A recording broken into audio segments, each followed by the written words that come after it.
Hi everybody, it's your old pal Chuck, and today we're back continuing our look at the Robots in Disguise 2016 Wave 2 of the Minicon Battle Packs. This is Grimlock and back.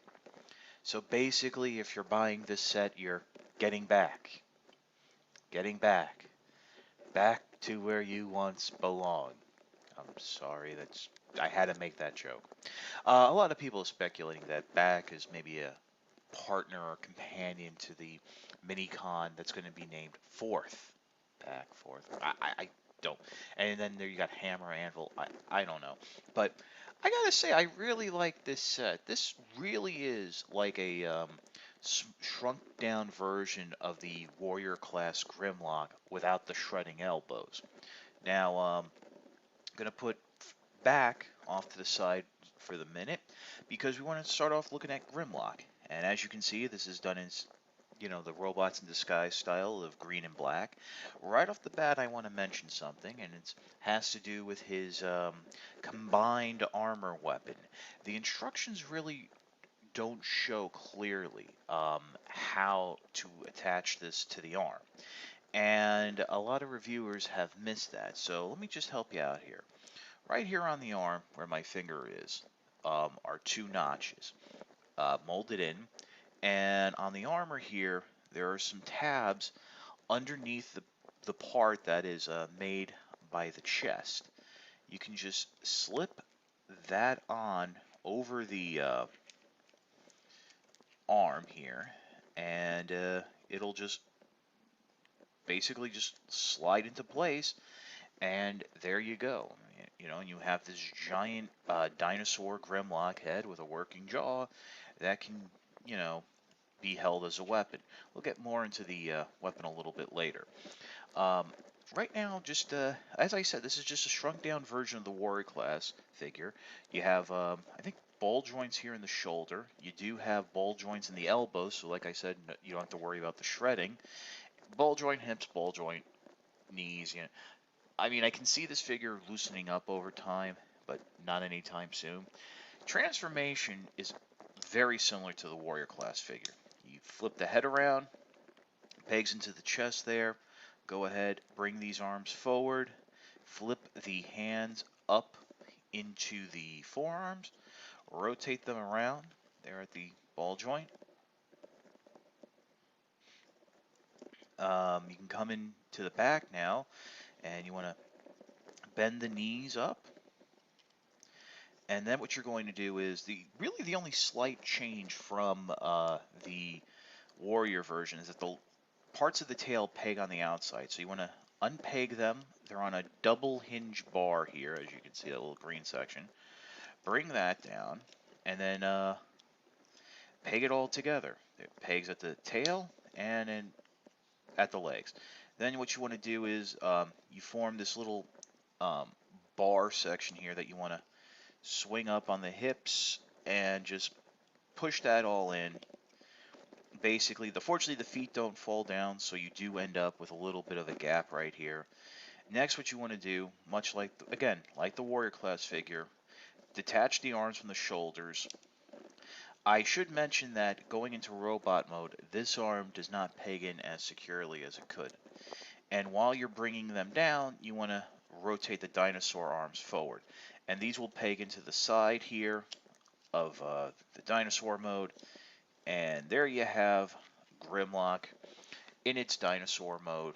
Real nice. There is no jaw opening action, but the jaw can open. It is actually on a, faux ratchet joint there, so you have some stoppage. I can see that being worn down over time. Now, interestingly enough, as we've mentioned in the past, the Hasbro instructions usually tend to omit the weapon storage. Well, in the case of Grimlock, they do mention it. For the storage for vehicle mode, but really it's dinosaur mode. But this is what they actually show. So they show this, but not how to hold it in robot mode. As you can see right here on the snout of Grimlock's dinosaur head, there is a little hole. Well, right there where my finger is, and unfortunately because of the clear orange, it is kind of hard to see, there is a tab. This just fits on over Grimlock's head, pegs in quite securely, and basically Grimlock is wearing a giant Halloween mask. And the jaw can open, and if you're so inclined, you can go in and have the jaw open, you know, in stereo with the helmet here, but that is kind of cool. Really an interesting little feature. Some people have said they've hoped to see this in the cartoon. Personally, I don't really see this particular gimmick being part of the cartoon, even though the Minicons are going to be part of Season 2. Before we get into armoring Grimlock up, I figured we'd have a little bit of a look at back here. He's one of the new round Minicons. Purple, rather expressive face right there, as you can kind of see. Um, Not much to it. I mean, there is some articulation here in the arms, but nothing to really write home about. Transformation is fairly simple. You just got to push in the sides, close up the arms, and there you go. It's a really can't even say it's a rolling ball because the legs make it difficult for it to roll. Now, I do want to mention that I have had the gear jam on me a couple times, and one of the legs will not close all the way. You just have to play with it a little, and you can fix that up. Pulling it out is a little bit easier, so you just go ahead and grab them by the sides, pull it out, and hey, it springs forward. And then the arms actually are on a very tight joint, so you gotta be careful with grabbing the side, folding them out. You want to grab the side because you can end up pushing the side back. But that's about it. I mean, really nothing too wonderful. Like I've said, I'm not really that big of a fan of the Minicons. I've gone ahead and transformed Grimlock back into robot mode since we're going to go into the armor form. Now, interestingly enough, when assembling the combined armor weapon and when armoring up Grimlock, there is actually an order that has to be followed. And as I'm going backwards disassembling it, I'll explain. First of all, the last thing you put on is his chest piece, which again, like Bumblebee's, is connected to the mask. The instructions really aren't clear about that, but um, when you come down to these little side wing pieces, they are much easier to put on before that chest piece. And then really, other than that, the jaw pieces come apart quite nicely. And then the head splits. But really, it's that back section with the chest pieces and the helmet. Speaking of which, when attaching them to the robot, you want to make sure you actually put them on first. Because as you'll see, when you put the helmet on, which we'll do right now, this just tabs in quite nicely, it actually overlaps with those pieces. So putting the helmet on first would be somewhat difficult. Now, with the shoulder pieces, they go in, and there's a little bit of a locking mechanism because there's a small tab right where my finger is, right by the nail. What you want to do is just peg this in, make sure it goes in all the way, and then slide it down, and it will loop into a connection on the upper shoulder. That will get that's how you can make sure you're in the proper position for the shoulder pads. Do the same thing on the other side. And I do find it kind of interesting that, unlike Optimus Prime, Sideswipe, and Bumblebee, there really isn't any armor bits for Grimlock's legs. I guess that can only be explained because of how the legs are part of the tail. There really wasn't space to put in the slots to tab everything together. Also, if you noticed, there's no central quote-unquote normal weapon for Grimlock. Really, the only weapons he has are these jaw pieces that become little saw blades. And those just peg in right there on the arm.